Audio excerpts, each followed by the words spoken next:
Assalamualaikum warahmatullahi wabarakatuh. Salam sejahtera untuk kita semua. Yang terhormat kepada Kepala Sekolah SMA Negeri 1 Comal, yang terhormat kepada Bapak Ibu Guru SMA Negeri 1 Comal, yang terhormat kepada para staf dan karyawan SMA Negeri 1 Comal, yang terhormat kepada siswa-siswiku SMA Negeri 1 Comal, yang terhormat kepada para tamu undangan serta hadirin yang berbahagia. Pertama-tama, saya ucapkan puja dan puji syukur atas kehadiran Allah Subhanahu wa Ta'ala yang telah melimpahkan rahmat dan hidayahnya sehingga kita dapat berkumpul di sini dengan keadaan sehat jasmani dan rohani. Hadirin yang saya hormati, pada hari yang berbahagia ini perkenalkanlah saya, Elinisa Bilkis Junaidi, untuk menyampaikan pidato orasi ilmiah yang berjudul pentingnya memahami unsur intrinsik dan unsur ekstrinsik dalam membuat cerita pendek. Seperti yang sudah diketahui halayak umum, bahwa kegemaran membaca buku semakin menurun, terutama terjadi kepada siswa. Dengan semakin canggihnya zaman, teknologi lebih dilirik siswa daripada buku pelajaran ataupun bacaan lainnya. Hal ini perlu dikhawatirkan karena dengan semakin menurunnya literasi di Indonesia, maka akan semakin berkurangnya orang-orang pandai yang ada di Indonesia. Maka dari itu, dengan adanya bacaan yang menarik bagi semua orang, terutama untuk siswa, maka akan semakin meningkatkan daya literasi di Indonesia. Seperti halnya dengan cerita pendek yang mampu meningkatkan daya literasi siswa baik di sekolah maupun di rumah. Hadirin yang saya hormati, telah kita ketahui bahwa cerita pendek merupakan suatu hal yang sudah biasa kita baca dan sudah biasa kita dengarkan. Apa sih cerita pendek itu? Cerita pendek ini merupakan cerita yang berisi tidak lebih dari 10.000 kata, dan pada umumnya cerita pendek memberikan kesan dominan dan berkonsentrasi pada permasalahan satu tokoh. Dalam cerita pendek tidak ada cerita yang lebih dari 100 halaman. Tapi, apa kalian tahu bahwa sesungguhnya kita tidak hanya perlu mengerti cerita pendek saja, namun kita juga harus memahami unsur-unsur yang ada di cerita pendek, yakni unsur intrinsik dan unsur ekstrinsik. Selain memahami unsur intrinsik dan unsur ekstrinsik, terlebih dahulu kita harus memahami mengenai ciri-ciri di dalam cerita pendek. Hal yang perlu dilakukan supaya kita semua tidak keliru antara cerita pendek dengan novel ataupun bacaan yang lainnya. Yang pertama, ciri-ciri cerita pendek yakni jumlah kalimatnya pendek dan singkat. Lalu di dalam cerita pendek ini jumlah suku katanya tidak melebihi dari 10.000 suku kata. Lalu peristiwa yang dijelaskan di dalam cerita pendek harus disajikan secara jelas dan cermat. Penokohan di dalam cerita pendek juga penokohan sederhana dan berfokus pada satu aspek cerita. Dalam cerita pendek juga hanya mengungkapkan permasalahan yang terbatas pada hal-hal yang penting saja, tidak menggambarkan semua tokohnya. Dari ciri-ciri di atas dapat kita cermati bahwa cerita pendek ini memiliki ciri-ciri yang lebih singkat daripada novel ataupun cerita yang lainnya. Maka dari itu, siswa akan lebih mudah memahami ciri-ciri cerita pendek. Setelah memahami ciri-ciri cerita pendek ini, siswa juga akan lebih mudah dalam membuat dan membedakan mana cerita pendek dan mana cerita atau lainnya seperti novel atau bacaan yang lainnya.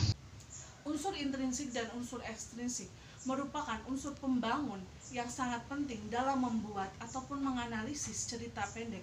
Unsur intrinsik dan unsur ekstrinsik ini tentunya berbeda dan mempunyai karakternya masing-masing.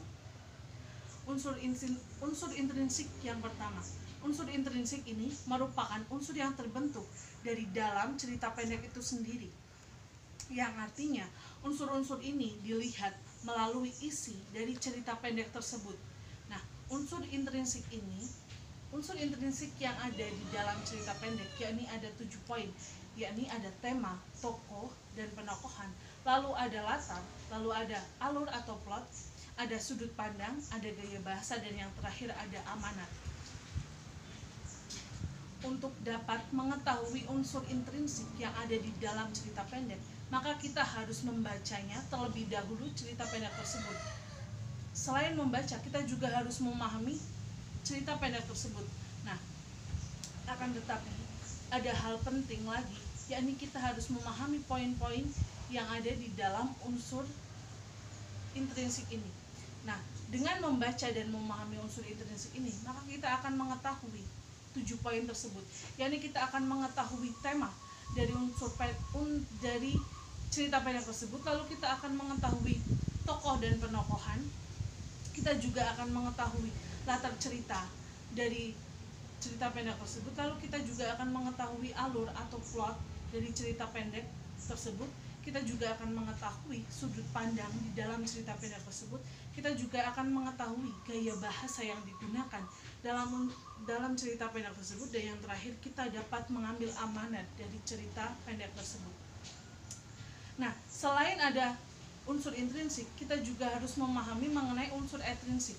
Jika unsur intrinsik ini berasal atau terbentuk dari dalam cerita pendek, maka unsur ekstrinsik ini, yakni unsur-unsur yang berada di luar cerita pendek tersebut. Namun, unsur intrinsik ini mempunyai wawasan yang lebih luas daripada unsur intrinsik. Nah, di dalam unsur ekstrinsik ini terdapat 3 poin, yakni poin pertama, mengetahui latar belakang dari masyarakat, lalu yang kedua, latar belakang mengenai penulis, dan yang ketiga, kita dapat mengetahui nilai-nilai yang terkandung dari cerita pendek tersebut.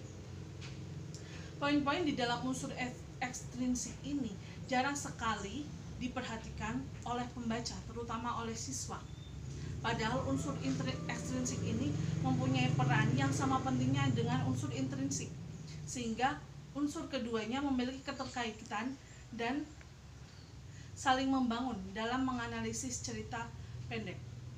Pentingnya memahami unsur intrinsik dan unsur ekstrinsik dalam cerita pendek, yakni selain dapat menambah wawasan, kita juga mengetahui pengetahuan penting di dalam bidang sastra, yakni mengenai cerita pendek. Namun, selain itu, manfaat yang didapat dari memahami unsur intrinsik dan unsur ekstrinsik, yakni kita akan lebih mudah dalam memahami isi dalam cerita pendek tersebut, dan kita juga akan lebih mudah dalam menyusun cerita pendek. Selain itu, kita juga dapat mengambil manfaat yang lebih rinci dari kita memahami unsur intrinsik, yakni unsur intrinsik dapat membantu kita dalam memahami cara penyair dalam membuat karya sastranya melalui unsur kebahasaan. Sementara unsur ekstrinsik membantu kita memahami latar belakang sehingga kita tahu cara berpikir penyair dalam menyajikan karya-karyanya tersebut.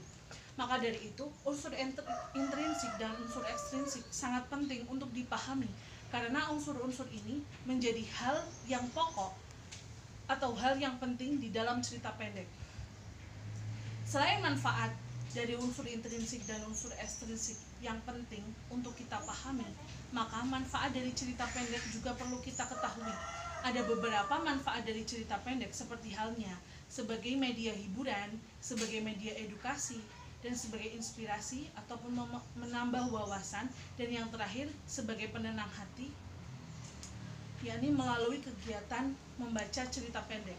Nah, dapat disimpulkan bahwa kita penting sekali untuk memahami unsur intrinsik dan unsur ekstrinsik di dalam cerita pendek, karena unsur-unsur tersebut dapat membantu kita dalam memahami maupun membuat cerita pendek.